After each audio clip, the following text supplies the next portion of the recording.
Planet America's fake news. What the hell is going on here?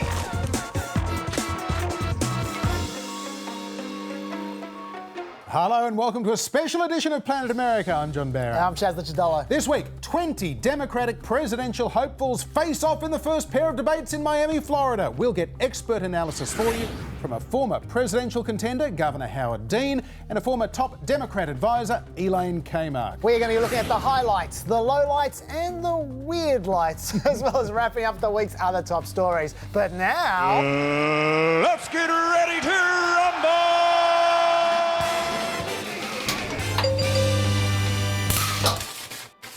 And heading into these debates, Joe Biden was leading the average of polls by more than 15 points, with the gap between Sanders and Warren continuing to narrow. 5 points back, Harris and Buttigieg, then O'Rourke, Booker and Andrew Yang, the only other candidate attracting more than 1% support.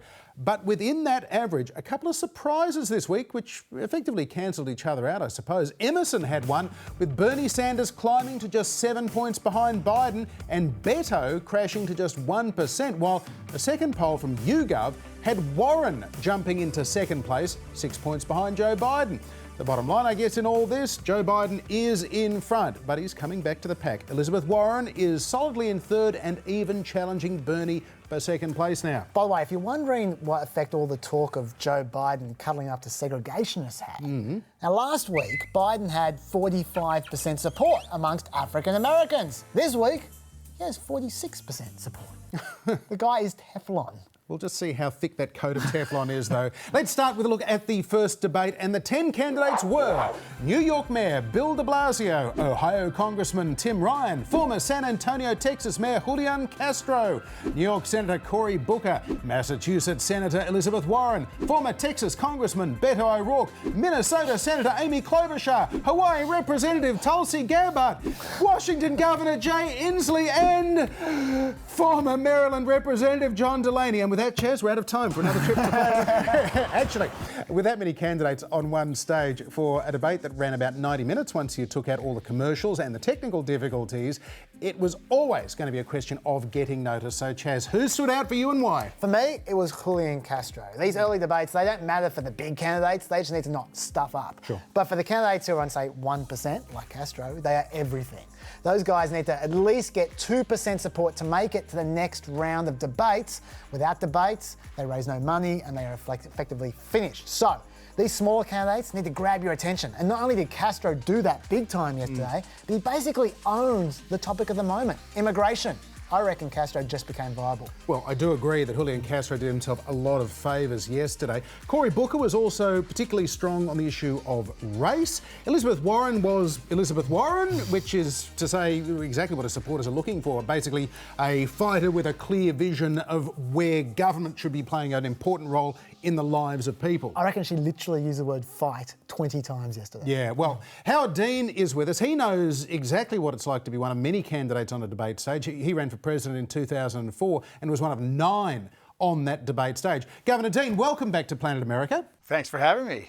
So, how do you prepare for a debate like this when you're going to maybe get a few minutes to explain who you are and why you're running for president? Well, it depends who you are and where you sit. So Elizabeth Warren had to prepare, not that this was a problem for her, but she had to prepare for being attacked. And she had to prepare not to say anything that was going to get her in trouble later on. She's one of the top candidates. The top candidates are not treated the same way as the lower rung candidates. The lower rung candidates have to get a message out that's significant and that people understand and listen to, which means you cannot say 18 different policy things. You have to have one core message and stick to it for the entire evening, because an entire evening for these candidates is 8 or 9 minutes. So which candidates achieved their goals, do you think? I don't know that, because first of all, I have to be neutral, and I am neutral. The press reported that Julian Castro did very well. They thought Elizabeth did well. They thought de Blasio did well. And there's some others as well. But I think those three got some pretty good reviews. Okay, Chaz, let's have a look at some of the key moments. Yes, and the first one I'd like to speak about, unsurprisingly, is about Julian Castro and an exchange between him and Beto O'Rourke. Now, Castro's key policy when it comes to immigration is getting rid of Section 1325. Let me explain.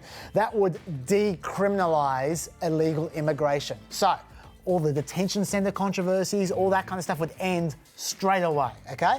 Now, Castro is from Texas, and he's competing for the same donors as Beto O'Rourke is, okay? They're up against each other. Both right? in Texas. Exactly. And so Castro, even though most of the candidates on stage disagree with him about this policy, he honed in on Beto O'Rourke and said, you disagree with me about Section 1325, you justify it. Beto O'Rourke tried to get out of it, and he just bashed him around and made him look like an amateur. Have a look. You said recently that the reason you didn't want to repeal Section 1325 was because you were concerned about human trafficking and drug trafficking. But let me tell you what, Section 18, Title 18 of the U.S. Code, Title 21, and Title 22 already cover human trafficking and drug trafficking. I think that you should do your homework on this issue. If you did your homework on this issue, you would know that we should repeal this section. Now, no, he said twice, you haven't done your homework. Very deliberate, yeah. That is Beto's weak spot. They say he's amateur, he's not ready, he's just a kid. And so, yeah, so that's going to stick, I feel. So, Governor Dean, do you think that Castro might have successfully just made decriminalising illegal immigration a litmus test for Democrats? I think it's unlikely. There are a lot of litmus tests that are going to be moving around. One of the litmus tests, Elizabeth also got into a litmus test problem when she said that all private insurance would be done away with. The truth is that the American people aren't going to want that, but progressives may. So there's a lot of that sort of thing. I don't think anybody did themselves terrible damage. I was interested to see Castro take on Beto, and the first thing I thought about was that they were competing for the same constituency, which I thought was really interesting. And so, Howard, how big an issue do you think immigration is going to be overall in this primary campaign and indeed in the general election next year as well?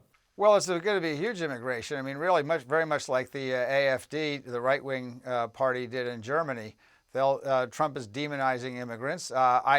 I think, frankly, after the events of this week, that's a losing strategy for him, but he's going to continue to do it. Now, one of the other big talking points was healthcare. All agree that universal coverage is the ultimate aim. Some subscribe to the Bernie Sanders model of Medicare for all, although there are differences around the edges over whether there should be any private options or not. Well, I think it's a bold approach. It's something that Barack Obama wanted to do when we were working on the Affordable Care Act, and that is a public option.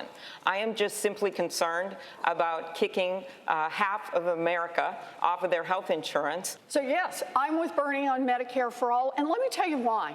I spent a big chunk of my life studying why families go broke, and one of the #1 reasons is the cost of health care, medical bills. And that's not just for people who don't have insurance, it's for people who have insurance. Now, Howard Dean, when you ran in 2004, you ran hard on a healthcare reform platform. Since then, of course, we've seen Obamacare, the Affordable Care Act. So what do you think of the current debate over this idea of Medicare for all? Well, I think it's great. I think Bernie gets a fair amount of credit for that.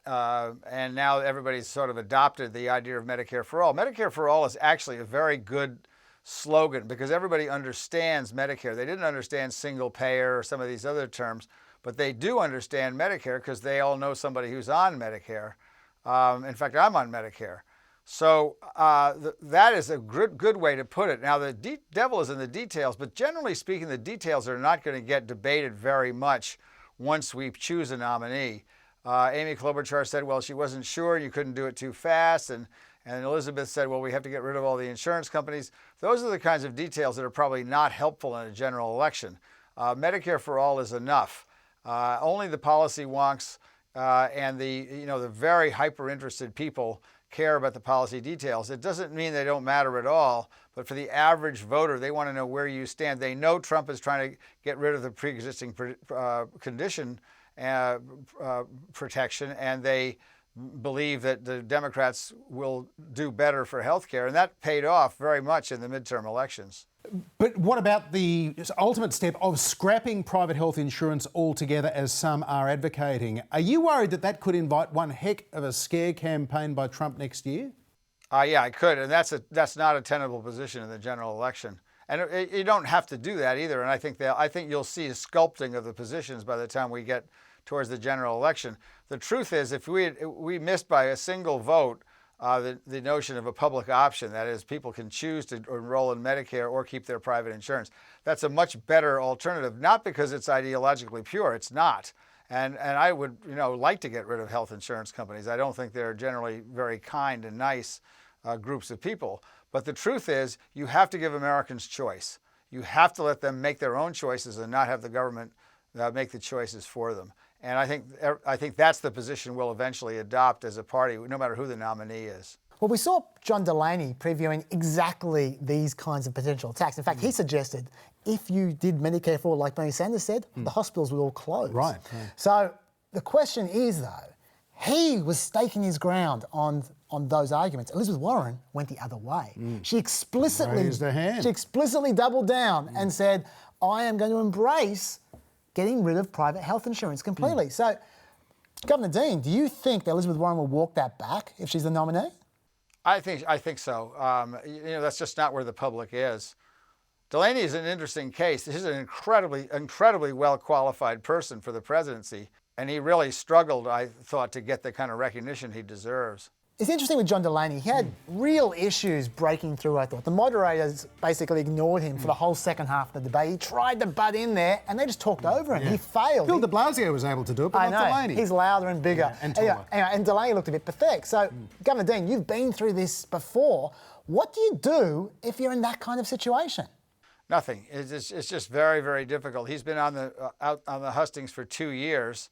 I was very impressed with Delaney when I had a personal interaction with him, and he described trade policy in ways that you couldn't imagine that a member of Congress would fully understand. I mean, he's very, very bright. It just may be that he's not going to catch on, and if he doesn't, he'll be a very great. I hope that somebody will keep him in the administration because he's extremely capable.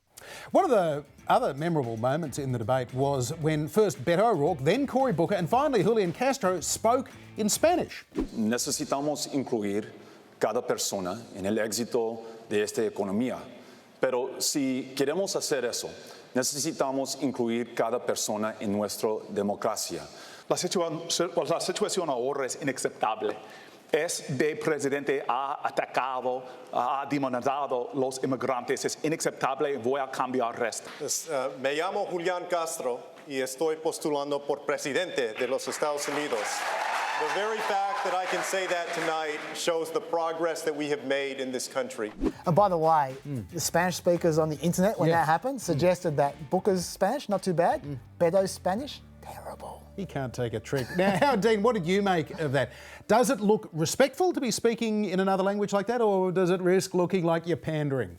I don't think it's pandering. The Univision, which is the largest Spanish language television station in the United States, with 25 or 30 million people watching it, it was co-sponsoring the debate. So I think it was entirely appropriate to be speaking Spanish. It's something Trump not only is not capable of doing, but would never consider doing it, because his folks are so nationalist. So I thought it was a very smart thing to do. I thought there was an interesting tactic going on there from Tulsi Gabbard as well. Now, she seems to have decided to make herself entirely about being anti-war. Her first question was about gender pay equality. That's what they asked her. Yeah. She answered about getting out of Afghanistan. It's quite a pivot, isn't it? It is. Sometimes it was very awkward, but then when they actually started talking about getting out of Afghanistan, she hit it out of the park. And the lesson that I've learned over the years is that you have to stay engaged in these situations. Nobody likes it. It's long. It's tedious. But right now we have, so I would say we must be engaged in this. I'm going to give you 30 seconds, actually, to jump off what he said. He described engagement as the problem. Is that what you will tell the parents of those 2 soldiers who were just killed in Afghanistan? Well, we just have to be engaged. As a soldier, I will tell you that answer is unacceptable. We have to bring our troops home from Afghanistan. So, Howard Dean, your campaign in 2004 was centred around getting out of the Iraq War. But what do you think about that tactic in 2019? Can a Democrat candidate like Tulsi Gabbard go all in and be 100% about ending war? I don't discuss Tulsi Gabbard. She's the one person who I don't think is suitable to be president of the United States, so I don't discuss her performance at all. So can you explain to us why you think she in particular is unfit to be president? Yeah, there's a number of reasons having to do with the LGBT community, but the most shocking was that when she went to visit Assad outside the supervision of the State Department and then came back and tried to mollify his critics in the United States House of Representatives after he used chemical weapons on his own people. There's no place for somebody in public service who does that. So, Howard Dean, as a former DNC chair yourself as well, what do you think of the way these debates are being run? Basically, all in for the first pair this week, but seriously winnowing the field for debates 5 and 6 in September and October. On current numbers, that would slash the field from 20 candidates to just 7. Is that fair? Sure, it's fair. I mean, look, every year, roughly 600 people run for president of the United States. In New Hampshire, all you have to do is give them a $1,000 check and you're on the ballot. So plenty of people get on that you've never heard of. This is unusual for 20 candidates to have a forum. It even surpasses what happened with the Republicans last time. So I think that Tom Perez has done what he has to do. You can't just put your name out there and say, I'm running for president. I mean, George Pataki was governor of New York, so he's certainly qualified. Jim Gilmore was governor of Virginia, and Rick Santorum was a former United States senator. All campaigned in 2016. I don't think they raised any money or did any work. They just showed up at the debates. If that's not really a campaign. So I think it's fine to require a grassroots organization and showing that you really are serious about it, especially if you have 25 people running for president. But didn't Donald Trump prove that you don't need a grassroots campaign and officers and lots of volunteers? You just need to get noticed in debates. I would agree. I think that's exactly what happened. But that's. I think there are an awful lot of people in the Republican Party that regret that right now, not to mention the rest of us. Governor Howard Dean, thank you for joining us on Planet America. Thanks for having me. And by the way, Chaz, America's TV critic-in-chief President Trump was watching the first debate from Air Force One on his way to the G20 summit in Japan. And this was his rather concise review. Boring.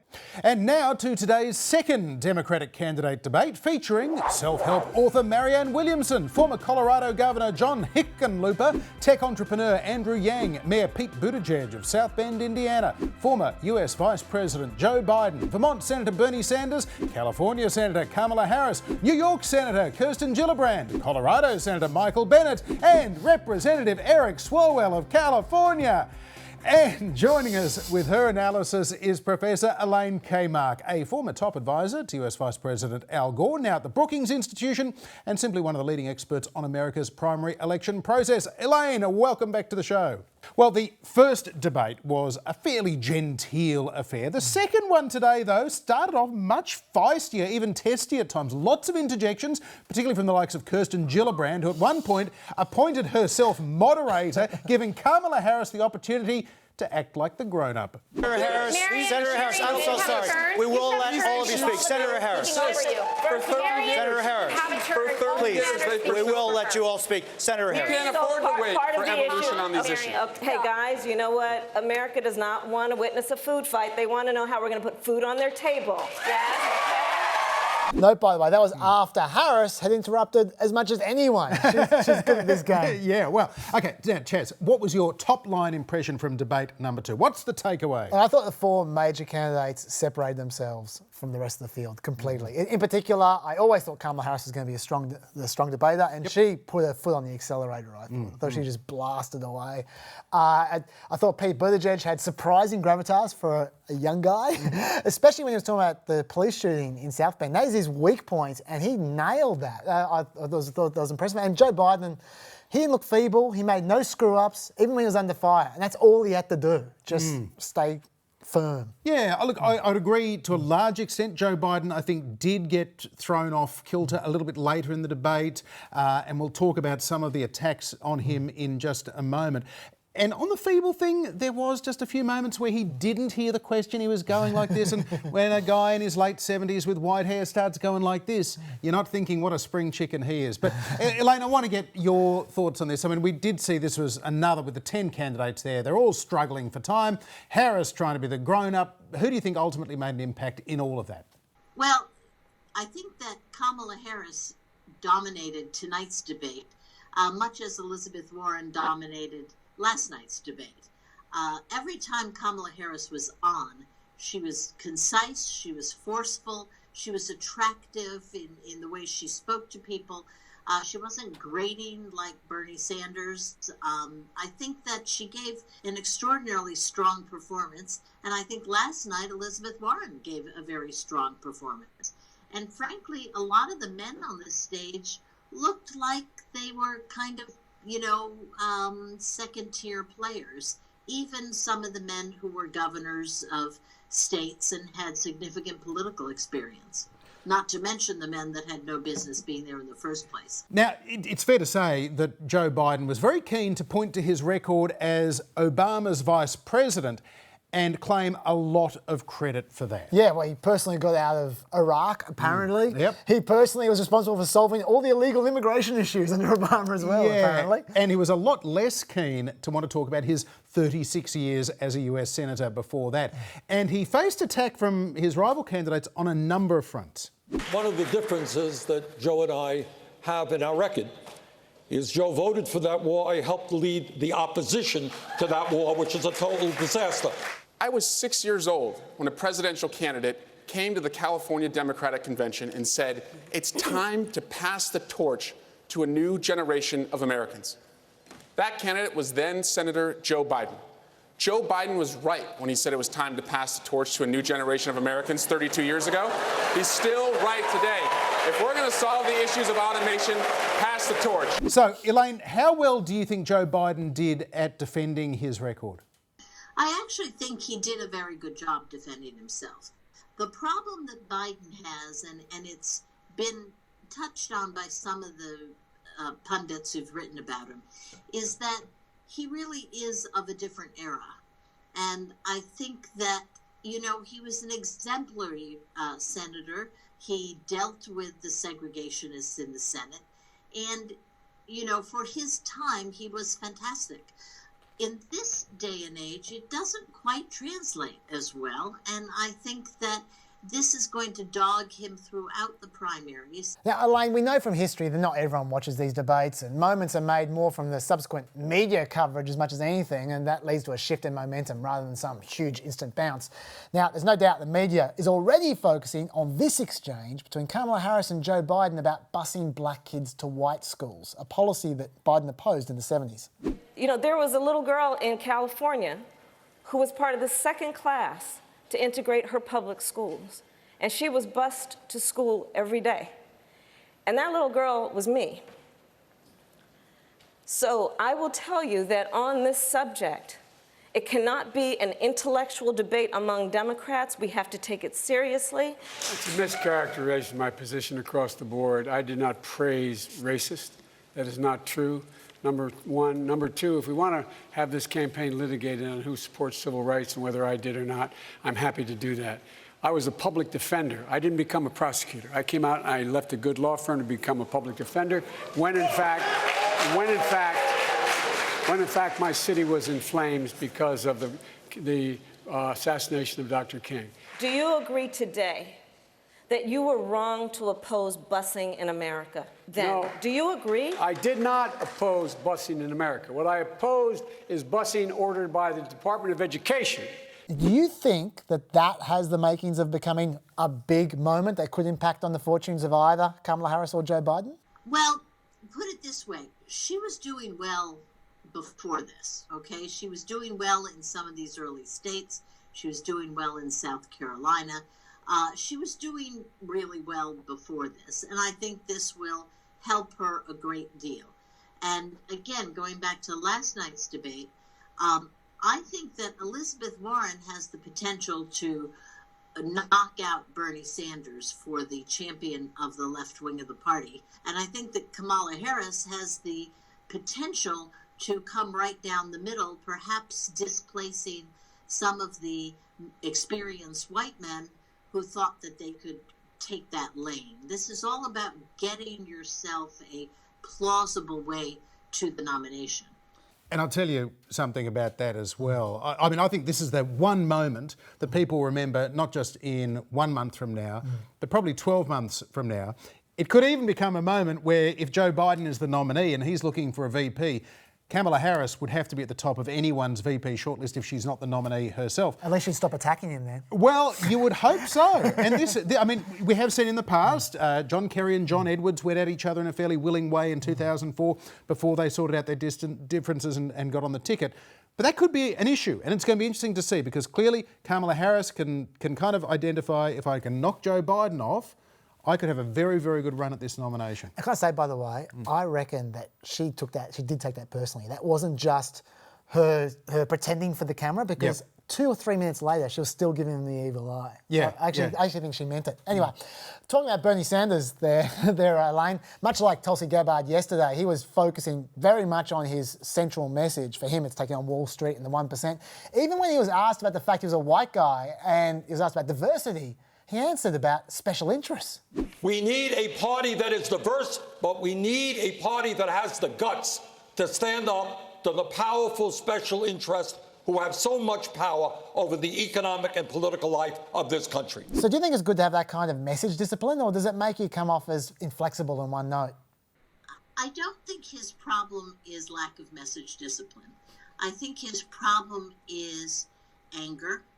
And I think his other problem, which is beginning to dawn on people and which Joe Biden is the big contrast to, is that Bernie Sanders has been in Congress for more than 30 years.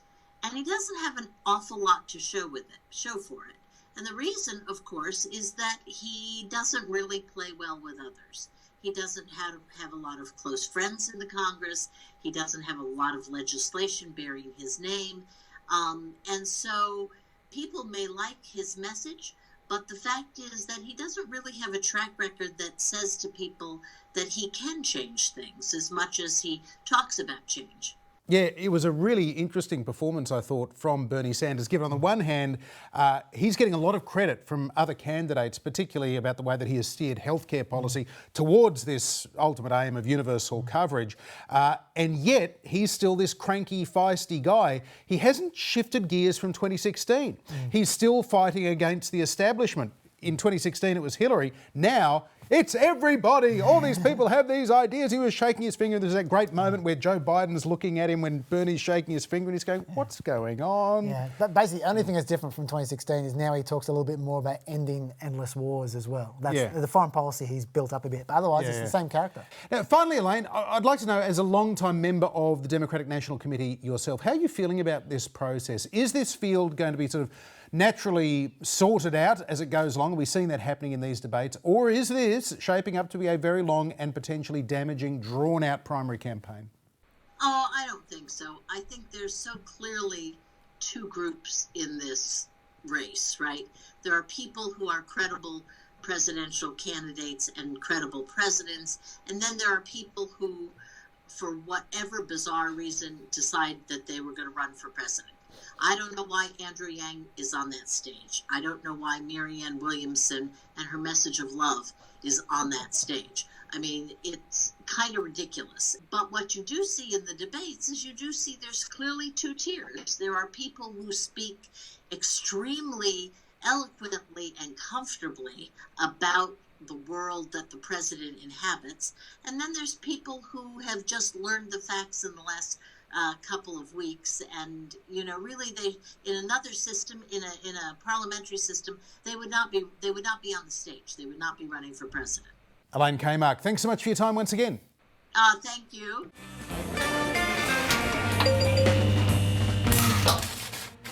Now to look at some other stories, and the week began with some big breaking news. All right, a Fox News alert, President Trump putting Iran on notice and giving them an ultimatum, calling off, reportedly, strikes at the last minute in exchange for talks, if we're to believe Reuters. If we're to believe Reuters. We'll just skip over the irony of Fox and friends questioning the reliability of Reuters. Happily for Brian Kilmeade, the president pretty quickly confirmed it, telling NBC's Chuck Todd he gave the order to bomb targets in Iran and then called it off. About ready to go. I said, I want a better planes definition. In the air? Were planes in the we're air? About ready to go. Yeah? No, but they would have been pretty soon.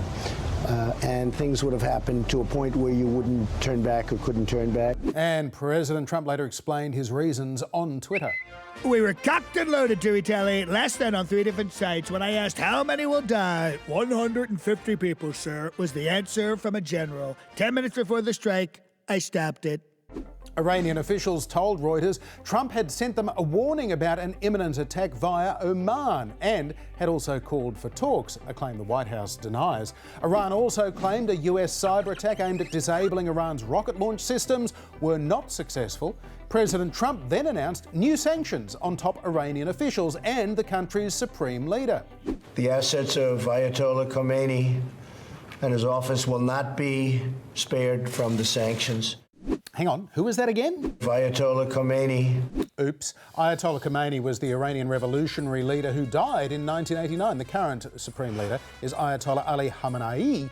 Meanwhile, Iran's president, Hassan Rouhani, described the new sanctions as idiotic and... دچار ناتوانی ذهنی شدن اینا. کاخ سفید دچار معلولیت ذهنی شده. And the president slapped back at that on Twitter.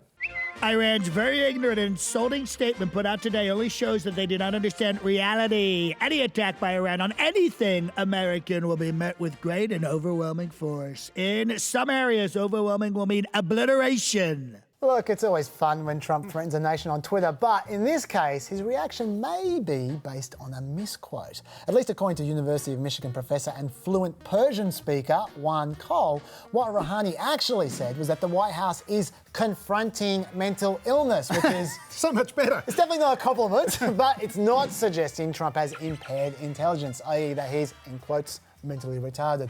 It's implying he's nuts. That's a gentler critique. If you say so. Look, it might seem like I'm splitting hairs, but when you're dealing with a guy who takes insults very seriously and he's pondering a war, I think it doesn't hurt to be accurate. But we will come back to that.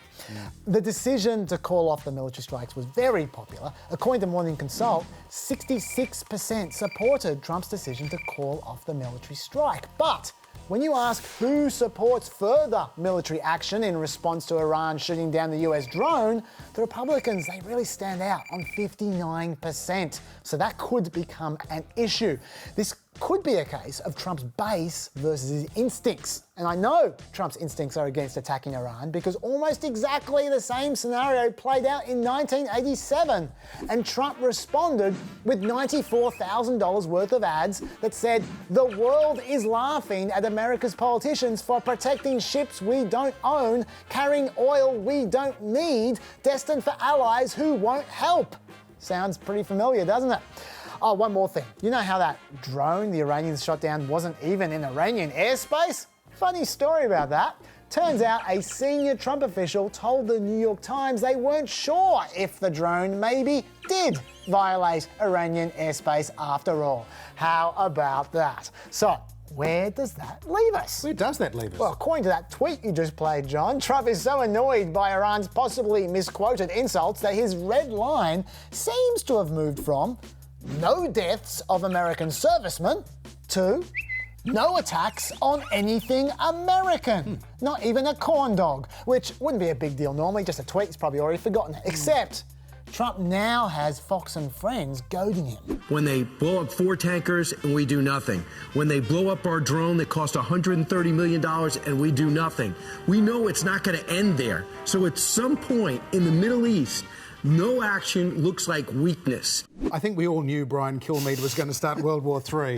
But it's not just him, it's also Lindsey Graham. If they do anything else against an American asset, and this president doesn't respond like Ronald Reagan, then that's a signal to North Korea and the entire world we're all talk.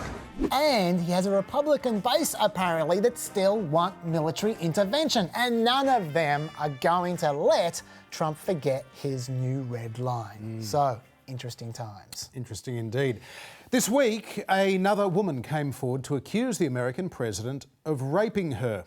Author and journalist E. Jean Carroll claiming in a new book, then businessman Donald Trump sexually assaulted her in the changing room of an upmarket department store in the mid-1990s, Bergdorf's. The president has denied it. The president telling The Hill, quote, "I'll say it with great respect. Number one, she's not my type. Number two, it never happened. It never happened, okay?" Well, this was Jean Carroll's response to Trump's "not my type" comment on CNN. I love that. I am so glad I am not his type. I am so glad. This was 20 years ago. And I probably was, at that moment, in that 5 minutes, the most attractive woman in Bergdorf's. For the record, Carroll is the 15th woman to publicly claim that Donald Trump committed unwanted sexual acts ranging from forced kissing and groping to rape. President Trump claims to have never met Carroll, although this photograph taken at a party in 1987 shows otherwise. That's the back of Trump's head. Carroll is second from the left, facing him. Now, Trump has responded to that photo, for what it's worth. Standing with my coat on in a line. Give me a break. With my back to the camera. Okay. Also, on that whole "she's not my type" thing, we should bear in mind that the president previously said that Stormy Daniels wasn't the type of woman he found attractive either. But then he paid her off anyway, didn't he? Now, over to Carroll's side of the story. And there obviously isn't going to be a lot of direct evidence for 25-year-old allegations, no direct witnesses, no security footage. But it is interesting that she says in her account, right in the middle of describing the assault, that she kept laughing during it. That's not the kind of detail you'd normally make up, I would have thought. Also, she told two friends the story 20 years ago, and they're both journalists, and they both clearly remember her account, and they confirm that to New York Magazine. Now, why would she tell two journalists this story 20 years ago if it wasn't true? On the other hand, though, Carroll is using this story to promote a book. Also, she still has that dress that she wore that day and she hasn't washed it, which leads to an obvious question. Could there be any DNA on there? I have no idea. I do not know if the president ejaculated. Have no idea. Yet she still apparently hasn't had the dress DNA tested. And then, when asked whether she'd press charges against the president, she said, I would find it disrespectful to the women who are down on the border, who are being raped around the clock down there without any protection. They're young women. They've, tried to come into the country. They're, as you know, they're there by the thousands. The women have very little protection there. It would just be disrespectful. Now, that's one of many things that she said that some might describe as odd. But, all because someone's a bit weird doesn't mean you can't trust them. Trust this weird person. After last week announcing a sweeping crackdown on illegal immigrants to begin this week, the president has announced a delay.